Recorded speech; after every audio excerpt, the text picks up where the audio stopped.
Hi friends, in this video we can learn about damped harmonic motion. Let's understand what it is and how it is different from simple harmonic motion. Consider a body executing simple harmonic motion. For example, swinging of a pendulum. When a resisting force acts on the body, the amplitude of the vibration does not remain constant. It decreases gradually. Such vibrations are known as damped vibrations. Here we can see a amplitude versus time graph. The amplitude of the oscillator decreases as time progresses. Such vibrations are such a type of motions are called damped harmonic motion. That is, here the motion of an oscillator reduces due to an external force. In a damped harmonic motion, the energy of the oscillator dissipates continuously, and this energy loss is called as dissipation of energy. That means dissipation of energy is the energy lost when a body executing damped harmonic motion. Generally, the force which reduces the amplitude and dissipates energy is frictional force. It's because of friction often comes into play whenever an object is moving. So we can say that completely undamped oscillations are rare in nature. Examples for damped harmonic motions are swinging of a pendulum. That is, when we swing on a pendulum, it will eventually comes to rest due to air friction. And also a guitar string stops oscillating a few seconds after being plucked. Another example is if you want to keep swinging on a playground, you must keep pushing. It's because of damping force, that is that means air friction decreases the amplitude. Let's move to the next topic.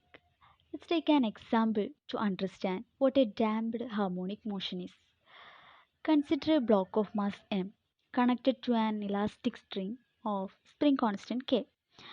An ideal situation, if we push the block down a little and then release it, it will oscillate with a constant magnitude. However, in practice, if we set the spring to vibrate, an external force, that is air in this case, will exert a damping force on the motion of the block. As a consequence of this, the energy of the block's string system will decrease. This energy loss will appear as the heat of the surrounding medium. The damping force depends on the nature of the surrounding medium.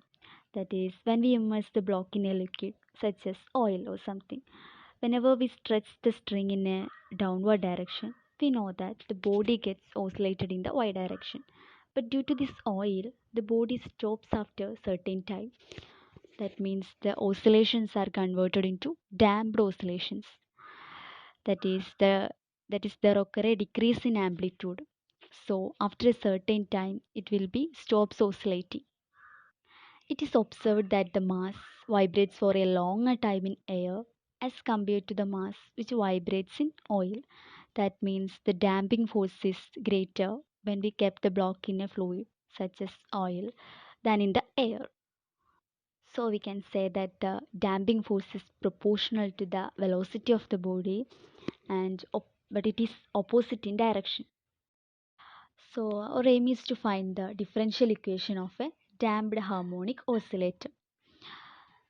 We know that the damping force F is proportional to the velocity.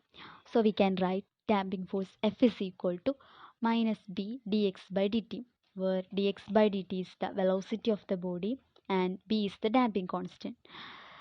The damping constant B depends on the properties of the medium, for example, viscosity of the medium. And we know very well that if we pull down a block, a restoring force F is developed in the spring due to the displacement of the spring from its mean position. This restoring force can be expressed as F is equal to minus kx, where x is the displacement from the mean position. Therefore, the total force acting on the mass m is the sum of damping force and restoring force. This can be written as F is equal to minus kx minus b dx by dt, where k is the spring constant, x is the displacement from the mean position, b is the damping constant, and dx by dt is the velocity of the body. By Newton's laws of motion, along the direction of motion, we know that F is equal to ma equal to md square x divided by dt square. Then the equation can be written as md square x divided by dt square equal to minus kx minus b dx by dt. Dividing both sides by m, we get d square x divided by dt square equal to minus k by mx minus b by m dx by dt. Take the RHS into LHS, we get d square x divided by dt square plus k by mx plus b by m dx by dt equal to 0. Now we have to replace k by m and b by m. So put k by m equal to omega square and b by m equal to 2 gamma. So equation becomes d square x divided by dt square plus 2 gamma dx by dt plus omega square x equal to 0. This is known as the second order differential equation of a damped harmonic oscillation. This equation describes the motion of a block under the influence of a damping force. We cannot solve this equation directly, so this equation can be solved using a general solution. So we have to assume a general solution, and then by differentiating it, and we have to substitute again in the differential equation, and then after that we have to find the roots of the quadratic equation. So these are the steps for finding the solution of the differential equation. We have the differential equation d square x divided by dt square plus 2 gamma dx by dt plus omega square x equal to 0. Let us assume a trial solution of the form x is equal to a raised to alpha t, where a and alpha are constants here. Now differentiating the above equation, we get dx by dt equal to a alpha e raised to alpha t, and again differentiating we get d square x divided by dt square equal to a alpha square e raised to alpha t. So we have x value dx by dt value and d square x divided by dt square value. So putting the values into the first equation, we get a alpha square e raised to alpha t plus 2 gamma a alpha e raised to alpha t plus omega square a e raised to alpha t equal to 0. Take a e raised to alpha t, that's the common factor to the outside. The equation becomes like this: a e raised to alpha t into alpha square plus 2 gamma alpha plus omega square equal to 0. A e raised to alpha t not equal to 0, that is, there is no possibility of this step, but there is a possibility alpha square plus 2 gamma alpha plus omega square equal to 0. We have to find the roots of this quadratic equation. According to the roots of this quadratic equation, we know very well alpha equal to minus b plus or minus root of b square minus 4ac divided by 2a. From equation, a is equal to 1, b equal to 2 gamma and c is equal to omega square.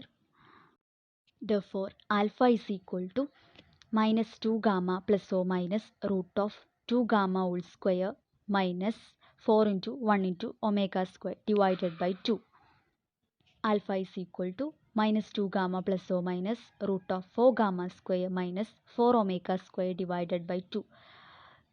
Take 2 to the outside, 2 and 2 get cancelled. Therefore, alpha equal to minus gamma plus or minus root of gamma square minus omega square. So we have two roots, alpha 1 and alpha 2. Alpha 1 equal to minus gamma plus root of gamma square minus omega square. Alpha 2 equal to minus gamma minus root of gamma square minus omega square. Using these two roots, the general equation will be x is equal to a e raised to alpha 1 t plus b e raised to alpha 2 t. Then equation becomes x is equal to a e raised to minus gamma plus root of gamma square minus omega square into t plus b e raised to minus gamma minus root of gamma square minus omega square into t. This is the general solution for a damped harmonic oscillator, where a and b are arbitrary constants which can be obtained by applying boundary conditions. That means at x is equal to 0 and when x is maximum, what is the value of a and b in such a way that we can find the arbitrary constants. At the end of this section, I would like to quickly summarize the topics, that is damped harmonic oscillator, its differential equation, and the solution for the differential equation. So this is all about this lecture. Thank you and happy learning.